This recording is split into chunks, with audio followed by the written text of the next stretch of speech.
Hello my crafty friends, welcome back to my channel. Today's video I have part 1 of an amazing Christmas project that you're going to love. I'm going to be creating a stationery gift box, one like you have never seen before. I'm super excited about this because I played around, came up with a bunch of measurements and all the things that I wanted to put inside of this little box, and I'm going to show you how to make it. So this box is going to hold tags, envelopes, and some tools and Christmas things that you're going to need for your gift giving. It's all going to come together inside of this beautiful box.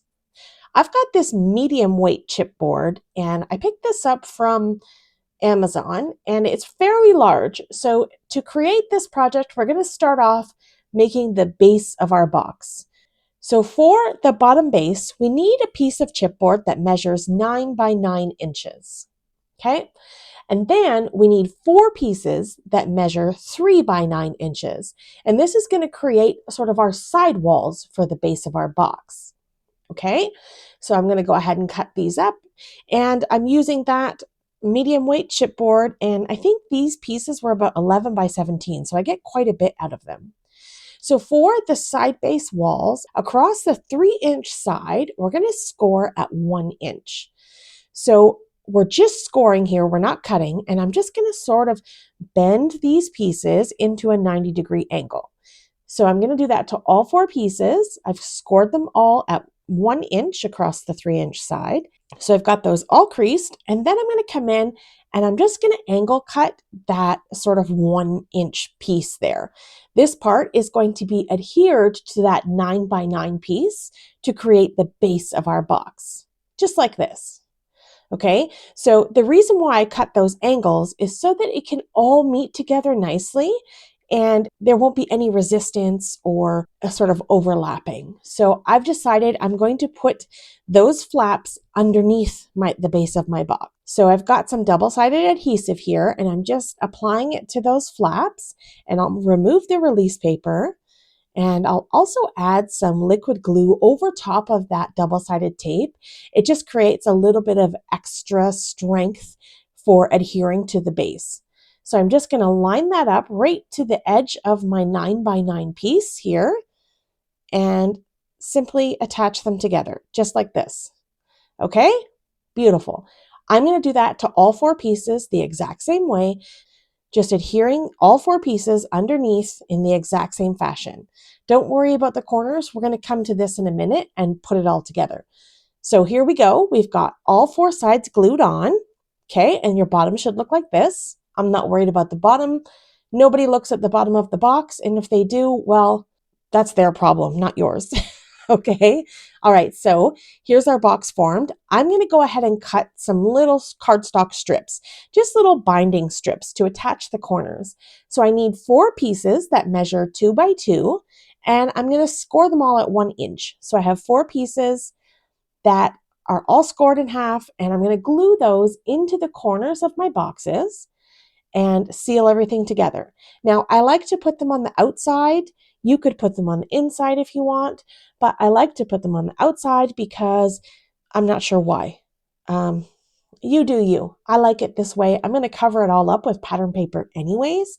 So here we go. I'm just applying adhesive and attaching those corners together. And you might just want to, press and hold this until that glue catches. Make sure you're using good, strong stuff here. You don't want, stuff that's going to come apart and fall apart on you. You want everything to hold together nicely. So I just adhere those pieces onto the corner just like this. And I'll do the same thing to all 4 sides. And you really want to make sure that you take your time here.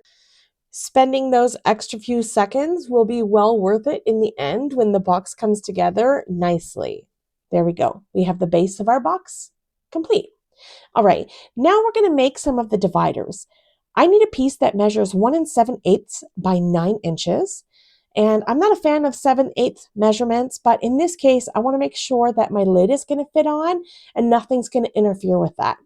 So I've cut this piece to 1 7/8 by 9, and then I'm going to cut some cardstock pieces to create my divider attachments. I'm going to need 4 pieces that measure 1 7/8 by 2 inches, and we'll score those across the 2-inch side at 1 inch. So same idea as our corners here. And I'm going to attach these pieces to my little divider on both sides. So I'm going to end up with 4 little attachments here. And once they're all glued, I'll show you all of it, what it looks like. And so I put one on one side and one on the other side. And then we'll get all these pieces glued together and this inserted into our box. Okay, now I'm going to apply some liquid glue and I'm going to put this inside of my box. You want to measure to make sure that your card base and envelopes are going to fit in on one side. So I'm just finding the spot here where I want to place my divider to make sure there's enough room for my envelopes. The right side is going to have like a notebook and some twine and things like that. So I'm applying adhesive. I mean, you could measure here. You could use a ruler to be more exact. I'm cool with this envelope just sliding around being my little friend to tell me where things need to go. I hope that makes sense and I didn't just go off on a whole thing, making it more complicated. All right, so I've adhered that little center piece in. Looks good, happy with that. I don't like that this little centerpiece moves, so I'm going to create a little divider that measures 2 inches by 8.5 inches, and I'm going to score that in half too, and I'll fold it in half, and I'm going to create the same sort of like binding strip, sort of, I guess that's what you can call it, the same as I had already with the other little pieces. Basically, what this is going to do is it's going to secure that center piece so it doesn't move around, and also so that nothing from this side of my little insert slides over into the other side. So everybody stays in their own home. You know, it's like the little apartment barriers. So everyone stays in their little apartment. Okay, so I'll get that all glued in and sealed down. And as I said, this is all going to be covered, so it doesn't really matter what it looks like. I just like to use white because the cardstock is white, the chipboard's white, and everything will just blend in together, even if you do see a little bit here and there. All right, so we have our middle divider in. This is what we got so far. Looks beautiful. Next step, I want to create a little spot for my tags. So I'm going to slip in my envelope, make sure it fits. Now, what I did realize was that this ended up being right in the center, and I could fit 2 sets of envelopes if you wanted. But in this case, I'm just going to do envelopes, tags, and then tools on the other side. So my divider for my tag measures 1 7/8 by 4.5. Okay, and then I'm going to do the same thing as I had earlier. I've got the little strips. I've got 4 pieces that measure 1 7/8 by 2 inches. And I'll glue them all down and create those little things on the edge to attach to my box. So exact same way as we had done with the larger binding strip. Just make sure you take your time, make sure everything is straight. Using liquid glue allows us some wiggle room, gives us some time to make sure everything sort of is in place and not crooked, because I don't know about you, but if it gets crooked, I wouldn't stop looking at the crooked part. So I like to make sure that it's not crooked. And I'll just double check with my envelope that it looks great. Happy with that. Okay, and now I want to make sure that my tags don't slip out of their little apartment into somebody else's apartment. So I'm going to put a little binding strip in there too, so that everyone stays in their homes. Okay, moving right along into the box lid, the final piece of construction. We need a piece of that chipboard that measures 9 1/8 by 9 1/8. So it's just slightly larger than the bottom of the box. And then we're going to need 4 pieces for the sort of side walls that measure 2 by 9 1/8. And we're going to score those in half across the 2-inch side at 1 inch. Okay, so I'm going to do that to all 4 pieces, scored and cut the exact same. And then I will crease those folds and get them worked into 90-degree angles, just like this. And then we're going to come in and angle cut those corners, same as we had with the base of the box. Now, I did learn a lesson. I like to create a little bit of a deeper angle here. This way, those little corner edges don't overlap. They kind of meet right together.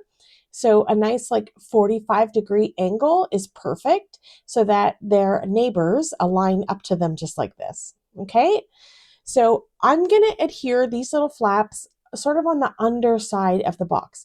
So it's going to look like this with double-sided tape and glue, same as we had with the base, but I want those flaps on the inside.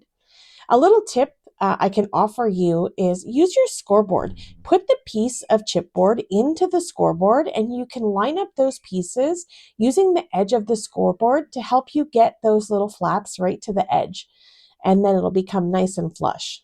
Okay, now we're going to do the same thing with the corner pieces. We'll need 4 pieces that measure 1 by 2, scored in half at 1 inch, and adhered to the corners, same as we had done with the base of the box. I'm going to glue these to the outside of those corners, same way as I had for the bottom. And once that's done, here we go. We have our solid lid ready to attach to our box, just like this. Now let's double check it, make sure it fits. Beautiful. That little tiny 1/8 of an inch extra gives us room for this to fit on snugly, and it's ready to be decorated. I'm so excited about the progress of this project and what it's going to look like in the end. All right, let's move along to decorating this beautiful Christmas box.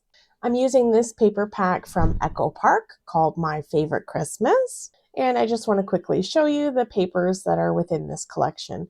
I don't use them all, but I will use these papers to make the cards and extra things that are going to go inside of our box. So let's start with covering the lid.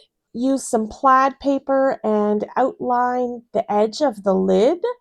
And then on the top, I layered up some Christmas Santas and some plaid as well.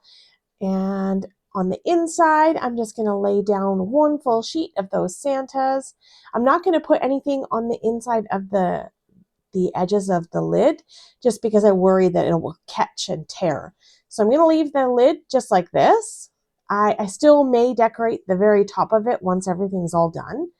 And now for the inside of the box, I'm just going to layer some pattern papers into each section, filling up all that white space. Okay, here we go, all done. I also wanted to take a gold acrylic pen and I'm just covering the white parts of that chipboard just on the top so it just looks more finished rather than an uncovered piece of chipboard. So I think that gold pen really just helps blend everything together. And then I'll test my lid to make sure it fits with all these beautiful papers. And I also wrapped the side of my box, so you can see here. I'm not going to give you measurements for any of these. This was all just like I laid the piece of papers up to the box and cut them. On the edge here, I have a little bit of white showing, and I'm going to go ahead with that gold acrylic pen once again and just finish off those details. I did the same thing to the lid with that gold acrylic pen, and anywhere where I kind of saw white areas, except on the underside of the lid, I just went over with that gold pen. Now, I think I might still put something on the top here, a beautiful embellishment or what have you, but I'll leave that for the next video. In the next video, we're going to create all of the fun things that are going to go inside of this box. So keep an eye out for that. All right, that's going to be it for today's video. Thank you so much for taking time out of your day to spend it here with me. I appreciate the support as always. I hope this video has inspired you to pull out some of your crafty things.